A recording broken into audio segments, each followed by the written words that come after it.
Sana sezansi ngiyababingelela abengayingqayi kaphunga nomageba umthombo wamanzi wakithi kwaNobamba engiphuze kuwo ngagangatheka ngaphansi ukudliwa zimamba igwija likamdlaka ligwegwe lijeza abasini bengoma uhlabahlungu bazoshumayizana abaseyitheni nabasemakhaya uqhebe ngimbono kwehla kweyikaMancengeza wathi kweyikaphungashe wanyamalala inkomo yakhe lemthonjaneni izwe zonke zayizi ukulila undaba omhle kakhulu undaba ngiyameba ngimuke naye ngimbuke kuze kwehle nezinyembezi kube sengathi ngibuka isihlahla somdle isilo sakithi kwaDukuza leso isilo uShaka ngethemba basaphila abesilo saphila thina kwaSokhumalo ngisebathiyaneni namhlanje ekhaya komama ngizochaza umlando wesizwe sakithi ebathiyaneni kuthiwa umthiyane lona okwaqanjwa ngaye isizwe wayengenye yamadodana kaMbulazi umbulazi owazala umntungwa owazala abantu basemantungweni ngikhuluma ngoMabaso oKhumalo oNyandeni wondlangamandla ongubeni onkomo kanye nabanye abantu basemantungweni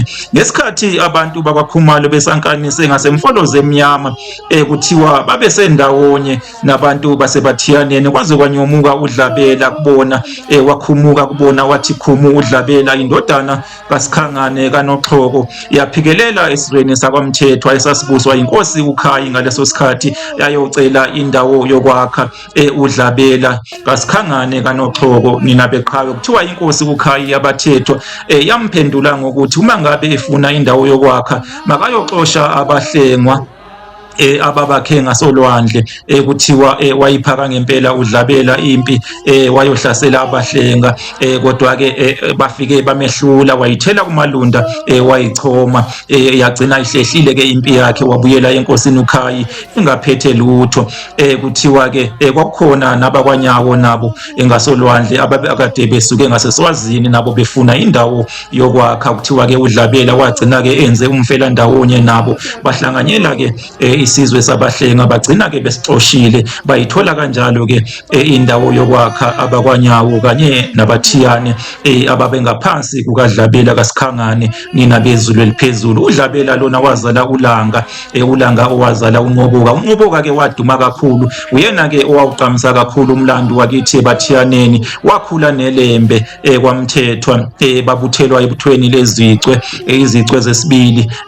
induna yalo lo babuthwa noma ngibeke kanjalo babuthwa uNgomane wakwaMdletshe bebuthelwa ezicweni zesibili nina beqhawe oNqoboka umntwana uShaka womgobhozi kanye nabanye umgobhozi wakwaMsane babesebuthweni lezicwe zesibili elabuthwa uNgomane wakwaMdletshe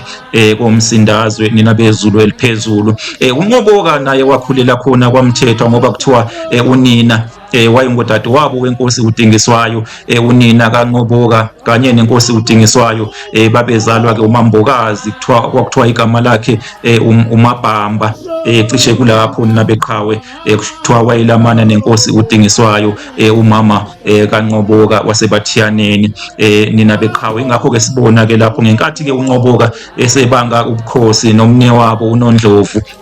waze welekelelwa impi yesilo sabathethwa isilo sakithi oyengweni isilo uDingiswayo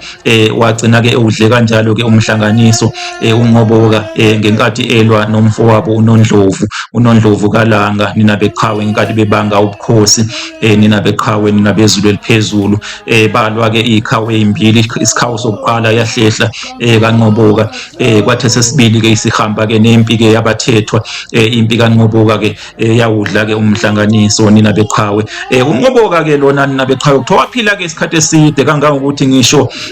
nango 1879 ngenkathi kulwa eSandlwane wayesaphila wayesawadla anhlamvana indodana yakhe ke uSiqasha yayingoba makhosi yasala khona ke eSandlwana indodana kaNqoboka kaLanga wakithi ebathiyaneni uNqoboka ke walandelwa uNontshobo ke nina beqhawe nguyena ke owabusa isizwe sakithi ebathiyaneni nina beqhawe ngemva ke kukayise ke uNqoboka nina beqhawe uDlabela ke ngibuyele emuva kuDlabela kuthiwa wathi ke efika lapho kwesakaMthethwa ezweni lakwaMthethwa ihlala nkosi lakhe walibiza ngokuthi kukwaSokhulu okwagcina ke sekuyigama lesizwe khona futhi nesibongo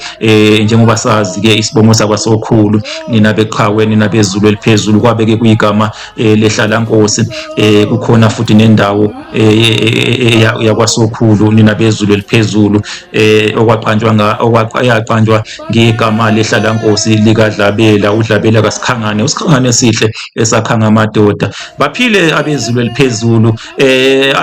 Uma kukhulunywa-ke abantu baseBathiyaneni kusuka kukhulunywa ngabo-ke abakwaMthiyane, abakwaSokhulu, abakwaZondo kanye nabanye. Ngokuzayo-ke ngizophosa-ke itshe esivivaneni mayelana nabakwaZondo. Baphile bakaMbomboshe Omnyama, uMgabadeli owagabadela inkundla kwaBulawayo, uMashikizela ashiya impi yakhe, umvemvane likaBhungane noMageba, umvemvane luMabala Ibhadu, ngibe ngiyalithinta luyahwaqabala, lunjengophunga wasebulaweni, lunjengovuma kubangoma, inkomo yabuya yodwa kwaSoshangane, ezinye zofa umdlebe. Isilo sakithi eMgungundlovu leso, isilo uDingane. Niphile nina besilo.